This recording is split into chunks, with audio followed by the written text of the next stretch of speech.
Bonjour, je suis Florence Chanty et le thème que je souhaite aborder aujourd'hui, c'est le thème de l'enfant intérieur.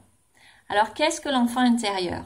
Parfois, on entend parler de l'enfant intérieur comme quelque chose à aller retrouver en nous. Et là, il s'agit de notre lumière, en fait, de notre énergie de vie originelle, de notre flamme, de ce qui nous anime. Mais là, dans l'enfant intérieur que je souhaite aborder, il ne s'agit pas de cela. Il s'agit de l'enfant blessé en nous, de la petite fille blessée ou du petit garçon blessé en nous. Et ça peut commencer d'ailleurs in utero même, hein, où on perçoit notre environnement, comment se sent la maman, est-ce qu'elle est dans un environnement paisible, apaisé, favorable, ou est-ce qu'elle est plutôt dans de l'angoisse, avec un entourage pas très favorable, etc. Et voilà, après dans l'enfance, on peut vivre des choses très dures. On peut être abandonné réellement, on peut subir de la violence physique, on peut vivre vraiment des choses comme ça très très dures. Mais ce qu'il y a aussi, c'est que pour la plupart d'entre nous, heureusement qu'on ne vit pas tous des choses très très dures, mais quand même quelque chose qui peut paraître pour les adultes insignifiant, pour l'enfant peut vraiment prendre une importance capitale dans sa vie. Par exemple, voilà, un parent qui rentre excédé par sa journée va pouvoir dire à son enfant ça suffit, je te supporte plus, ou une phrase qui peut sortir comme ça sur le coup de la colère.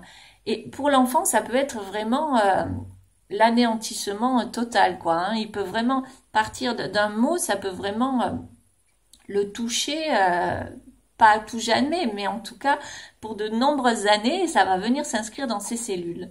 Ça peut être aussi un parent qui arrive en retard ou qui plusieurs fois arrive en retard, par exemple à la crèche ferme et l'enfant reste le dernier avec la personne référente. Et du coup, l'enfant va s'imaginer que finalement, lui, on l'aime pas, on doit pas l'aimer ou qu'on a envie de l'abandonner. Il y a tout un scénario qui peut se créer, alors que ce n'est pas forcément la réalité. On peut aussi entendre des conversations qui ne nous sont pas destinées et imaginer des choses alors que ça n'a souvent rien à voir. Moi, par exemple, j'avais entendu une conversation où mes parents parlaient d'argent, de manquer d'argent, je sais pas exactement, mais moi, ça m'avait créé en moi une grande insécurité. Je m'étais dit, oh là là, il va falloir que j'arrête de demander quoi que ce soit, que je me fasse toute petite, parce que si on manque d'argent, c'est fini, on va se retrouver à la rue, scénario catastrophe, dans une tête d'enfant, etc. Donc, et ça peut vraiment générer des croyances aussi, qui vont s'inscrire en nous et qui vont rester dans notre vie d'adulte. Et parfois, adulte, on sent que, alors des fois on en a conscience, des fois on en a moins conscience, mais parfois on peut sentir que on est infantilisé. On se sent infantilisé. Par exemple, on perd nos moyens. Avec son supérieur hiérarchique, quand il vient nous parler, on ressent la voix, des fois, ça coupe, on n'arrive plus à réagir en tant qu'adulte, à dire non, stop, vous n'avez pas à faire ceci, à me parler comme ça. Et on se retrouve à 5 ou 10 ans et on peut plus réagir. On est sidéré. Il peut y avoir aussi le fait qu'on attire justement ce type de comportement. Ça peut être aussi dans le couple. La personne avec qui l'on est se permet de nous dire comment on doit se conduire, ce qu'on doit faire, ce que l'on ne doit pas faire, etc.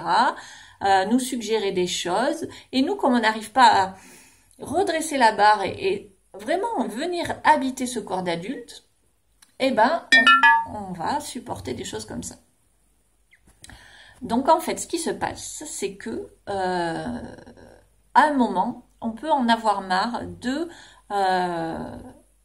pas y arriver, de pas arriver à récupérer là son corps d'adulte, de pas arriver à revenir dans son âge en fait.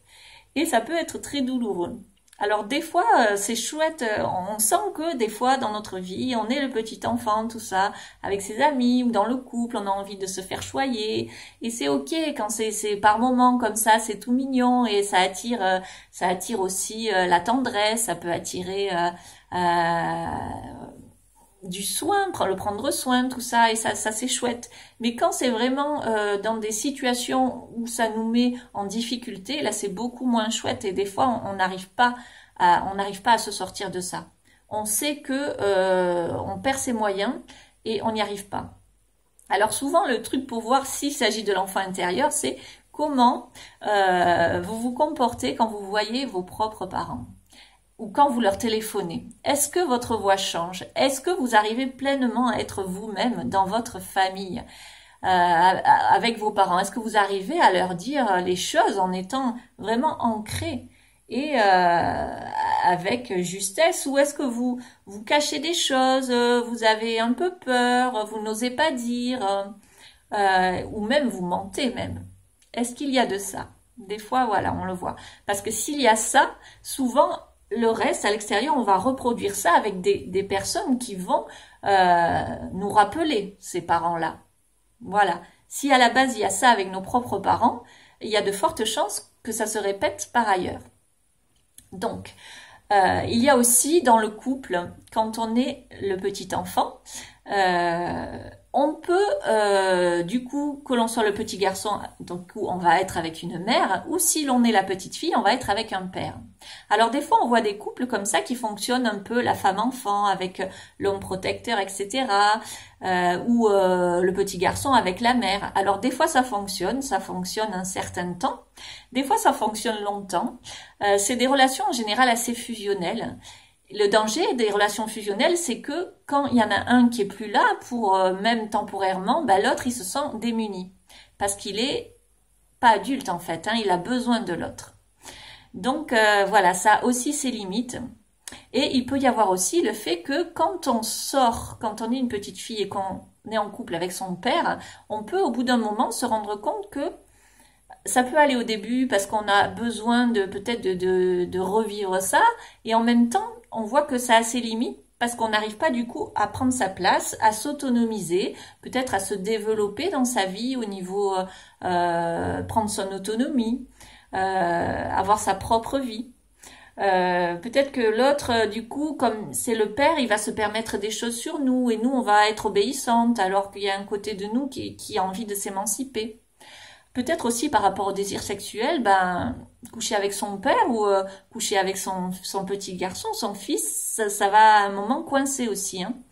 Si on reste toujours dans ces rôles-là, si ça bouge pas, parce que bien entendu dans le couple on peut jouer à ça par moment, mais si ça reste toujours comme ça peut créer vraiment des difficultés dans le couple ou dans les relations en général.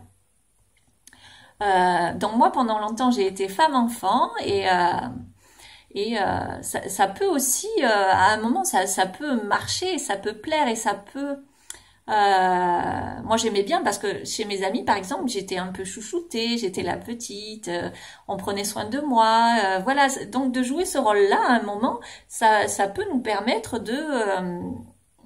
d'obtenir des choses qu'on n'a pas eu enfant, tout ça. Mais ça peut avoir des limites aussi parce qu'à un moment dans notre vie, on peut avoir envie d'évoluer, de connaître autre chose, et se sentir, du coup, on est serré là dans nos vêtements de petite fille, de petit garçon, et en fait, on s'explore pas pleinement, on n'explore pas tout notre potentiel. Et quand on est adulte, waouh, on peut libérer des choses vraiment, et on peut se sortir de toutes ces croyances. Et bien sûr, la première des choses, c'est d'avoir conscience de nos comportements. À quel âge j'ai quand je souffre, quand je suis dans ma souffrance? Quel âge j'ai quand je me bloque et que j'arrive pas à dire les choses? Quel âge j'ai? Déjà, première des choses, c'est la mise à distance. Savoir que ce n'est pas moi en tant qu'adulte qui me sens abandonnée, rejetée, etc. Parce que l'adulte, il a la capacité à rebondir, même s'il est blessé, même si voilà, les séparations, c'est difficile, etc. L'adulte a la capacité de rebondir. Alors que l'enfant, lui, il est submergé. Alors, essayez de voir, la première des choses, c'est essayer de voir qui est blessé en vous, qui est touché en vous lorsque, par exemple, quelqu'un se permet, du coup, ça attire l'abus, parce que en face de soi, si on est le petit enfant, en face de soi, la personne, elle va, comme on est deux dans la relation, la personne, elle va avoir ce rôle de parent. Alors, des fois, c'est le parent bienfaisant, mais des fois, c'est le parent qui est pas très très bienfaisant, ou alors, oui, qui va nous dicter un peu ce qu'on a à faire. Et ça, c'est de l'abus de pouvoir. ou tiens, tu es gentil, je vais profiter de toi, oh, toi t'es tout mignon. Et on l'est tous abuseurs parfois, on l'est tous, on voit bien à qui on a affaire et des fois on joue à des petits jeux. Souvent c'est pas très méchant, mais on a tous en nous, hein.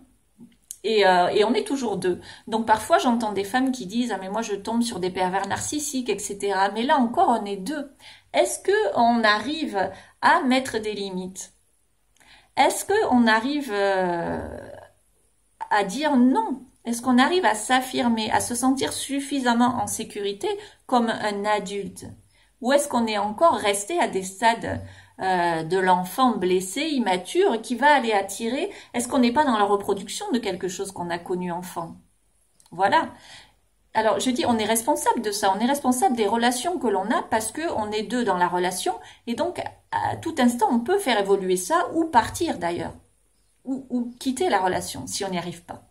Mais en tant qu'adulte, si on reprend sa peau d'adulte, si on met sa cape de Superman ou Superwoman, on peut dire « Waouh, je me libère, ça j'en veux plus, là c'est le petit enfant qui souffre, c'est pas moi, c'est ok. » Mais souvent c'est très très difficile de se sortir de tout ça. Parce que déjà on le voit pas, souvent ou parfois on met la faute sur l'autre, hein, c'est non mais moi je tombe toujours sur ce type de personne, et quand ça se répète, il y a un moment où il faut peut-être prendre sa responsabilité aussi. Et aller voir ce qu'il y a en nous, mais souvent on n'en est pas conscient, on dit mais je sais pas ce que je fais, mais en tout cas j'attire toujours ça, ou je vais toujours vers ce type de personne, ou vers ce type de situation. Donc il y a vraiment un travail d'aller voir qui réagit, qui est en souffrance, lorsqu'on rencontre des difficultés comme ça. Donc si ce thème vous parle, n'hésitez pas à mettre un commentaire, à liker, à vous abonner à ma chaîne, ou à venir me contacter pour peut-être commencer un travail sur cet enfant-là, afin que vous puissiez vraiment récupérer, l'amener à grandir et à vous rejoindre dans votre âge physique pour être pleinement dans tout votre potentiel, à le consoler suffisamment pour l'amener à grandir avec vous. Voilà, et ce travail est passionnant, c'est pas évident quand on le fait tout seul, mais vraiment la première des choses, c'est d'en avoir conscience de qui agit en nous, qui ressent les choses.